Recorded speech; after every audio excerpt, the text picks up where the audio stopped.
warahmatullahi wabarakatuh. Berjumpa kembali dengan saya, Dr. Dona Citra. Kali ini kita mengusung tema yang terjadi di kalangan masyarakat di era pandemik ini. Apa itu? Tentang stres. Apa temanya? Atasi stres zaman now. Kita semangat. Ya, kita tahu bahwa stres yang berkepanjangan itu dapat mengakibatkan daya tahan tubuh porak-poranda, daya tahan tubuh menurun. Akibatnya, mudah lelah, mudah capek, terus kemudian mudah sakit. Nah, sakit apa aja yang biasanya menyerang orang yang stres berkepanjangan?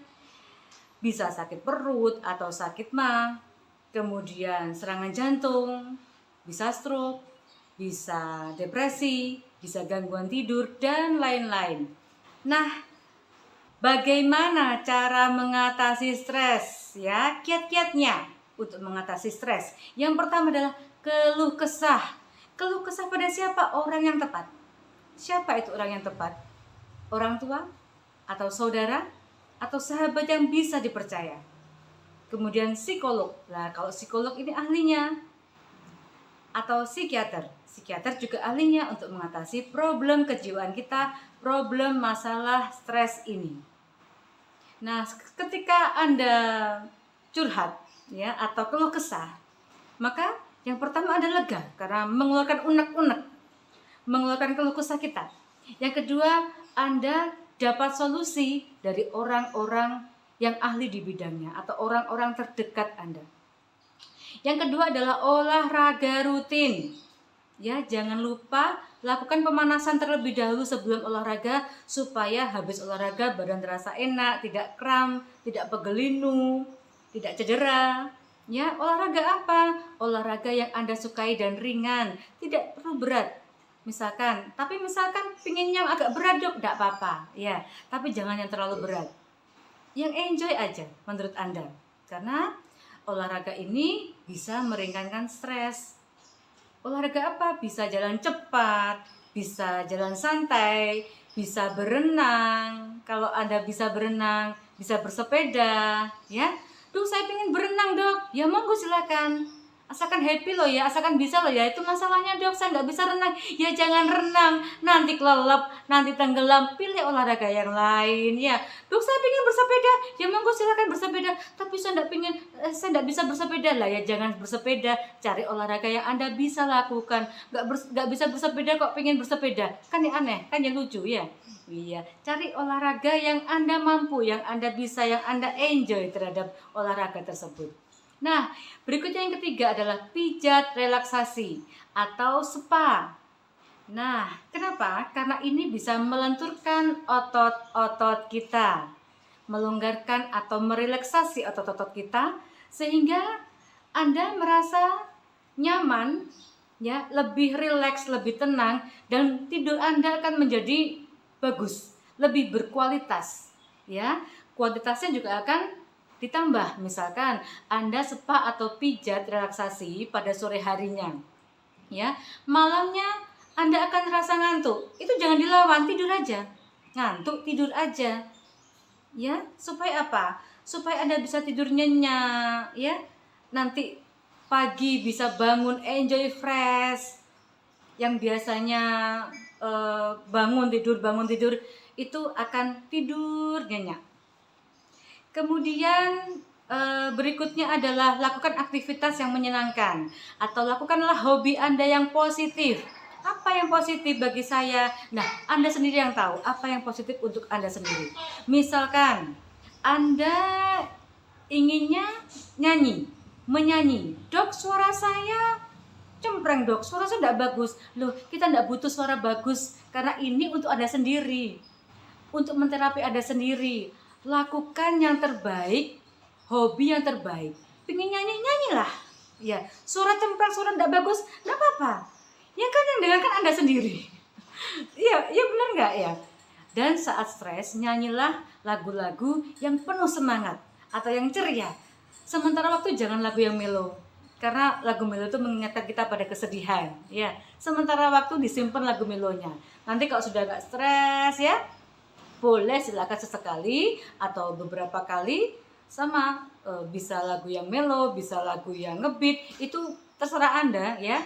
Cuma saran saya ketika stres, pilih lagu yang ngebeat atau lagu yang bersemangat, lagu yang ceria. Kemudian Anda yang bisa melukis, hobi melukis, melukislah. Hobi memasak, memasaklah. Ya, hobi berkebun, lihat bunga, lihat daun, ya berkebunlah. Itu menyenangkan Anda lakukan. Ya. Akhirnya Anda merasa happy. Berikutnya adalah kelima. Kelimanya mendekatkan diri pada Tuhan. Sebenarnya ini adalah poin yang pertama. Kenapa saya bilang poin yang pertama? Karena kita harus melibatkan Tuhan di dalam usaha kita. Ya, karena Tuhan itu penentu dari keberhasilan kita selain semangat kita.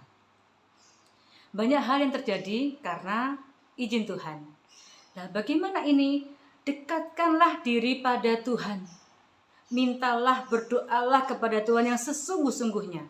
Pasrah. Sudah berusaha, sudah berdoa pasrah. Ya Tuhan, ya Allah, aku sudah berusaha. Ya, terserah Engkau. Tapi aku yakin bahwa Engkau memberikan yang terbaik untuk hamba. Ya, tetap berpositif thinking kepada Tuhanmu. Nah, kalau ingin nangis, maka menangislah, tapi menangislah seperlunya. Ya, ketika Anda sudah menangis, hati Anda akan lega, akan plong, dada ini terasa plong. Berbeda kalau Anda sering menangis tapi Anda tahan, justru dada ini rasanya tidak enak. Ya, supaya Anda tenang, supaya Anda lega, ungkapkan terhadap Tuhan, ungkapkan terhadap Allah. Karena Tuhan yang punya kuasa atas diri kita itu adalah Tuhan. Tuhan yang berkuasa terhadap diri manusia dan diri makhluknya. Selanjutnya adalah nomor 6, makan atau minum makanan dan minuman yang lezat atau enak menurut Anda. Karena makanan dan minuman yang menurut Anda enak itu bisa meningkatkan mood ya. Bisa memperbaiki mood atau mood booster. Jadi Anda merasa happy, merasa lebih semangat dalam menjalani hidup ini. Tetapi ingat, meskipun lezat, saya harapkan tetap bernilai gizi dan mempunyai nilai safety. Apa bernilai gizi itu? Tetap mengandung vitamin, tetap mengandung zat-zat yang kita butuhkan untuk kesehatan. Ya. Kemudian safety. Lah, misalkan nih, Anda ini kan makan makanan, misalkan ini ya, makan makanan yang enak, lezat lah. Ingat, makanan yang enak dan lezat itu biasanya rata-rata mengandung banyak kolesterol. Ingat itu dicamkan ya, rata-rata loh ya. Nah, jadi harus hati-hati juga. Jangan terlalu sering makan enak ya. Jangan terlalu malam makannya. Misalkan Anda pingin makan, saya pingin sekali-kali makan yang berlemak, yang berminyak, boleh sekali-kali, sesuai dengan kesehatan Anda loh ya, ditakar sendiri. Kalau Anda merasa sehat, kemudian pernah cek lab kolesterolnya sampai disebut kolesterolnya normal, ya apa salahnya sesekali ya, tapi sesekali dalam arti kata 1 minggu sekali ya. Itu pun terkadang saya harapkan jangan malam-malam ya, misalkan jam 6:30 malam sudah harus makan yang enak-enak ya, atau sore hari, jadi malamnya ada waktu untuk kita tubuh itu memicu metabolisme. Kalau yang muslim biasanya kan sholat itu kan juga olahraga. Nah, ada kesempatan untuk membakar lemak meskipun itu sedikit. Tapi kalau Anda malam hari makan yang lezat-lezat, kadang-kadang bangun timbul rasa berat di tubuh dan takutnya timbul penyakit-penyakit. Ya. Nah, ingat kenapa saya bilang safety diperhatikan. Gini. Kalau kita sudah stres, kemudian kita sakit gara-gara makanan yang enak yang masuk ke dalam tubuh kita yang berkolesterol itu menumpuk, ada sakit tambahannya. Nah, kan double sakit tuh, nggak enak kan? Jadi Anda atau bukan Anda ya, orang-orang di sana sudah stres berkepanjangan, ya, kemudian ada penyakit tambahannya, apa nggak tambah pusing itu, ya? Jadi tolong diperhatikan, tetap harus waspada. Berikutnya adalah ya fokus ya. Nomor 7 adalah fokus pada pekerjaan sekarang dan masa depan. Masa depannya pingin apa? Saya pingin sukses, saya pingin menjadi orang yang bahagia. Mencobalah berbahagia mulai sekarang. Kemudian yang ke-8, semangati diri kita sendiri. Bila kepada kita katakan, aku bisa, aku masih beruntung bisa hidup, aku masih berguna. Tidak ada yang menyepelekanku. Siapa yang menyepelekanku atau merendahkanku, maka dia akan berhadapan dengan Tuhan, bukan denganku, karena itu adalah urusannya Tuhan dengan dia. Gitu aja. Kita buat happy aja hidup ini, ya. Mencoba pelan-pelan pasti bisa. 9, bagi yang mengalami uang lagi surut, lakukan hal-hal kecil yang bisa dilakukan, ya. Dan berkreasilah sesuai dengan yang Anda bisa. Cari ilmu-ilmu di YouTube, itu banyak, ya. Nanti pada saat yang tepat, insya Allah kok kehidupan ekonomi Anda akan berangsur-angsur membaik atas izin Allah. Karena Anda sudah ikhtiar, Anda sudah mencoba berbuat baik, Anda sudah berusaha untuk move on. Tuhan akan menilai, jangan khawatir. 10 nih yang terakhir, menurut catatan saya, sering-sering lihatlah tayangan humor, karena humor ini membuat kita bahagia. Tertawa itu indah pemirsa, tertawa itu membuat bahagia, ya. Kalau Anda misalkan sedih, cobalah untuk tertawa, senyum-senyum sendiri, tapi membayangkan hal-hal yang indah, ya. Membayangkan hal-hal yang dulu aku pernah kok lucu, ya. Saudaraku begini, jadi aku sangat terharu, lucu, bukan lucu, ya.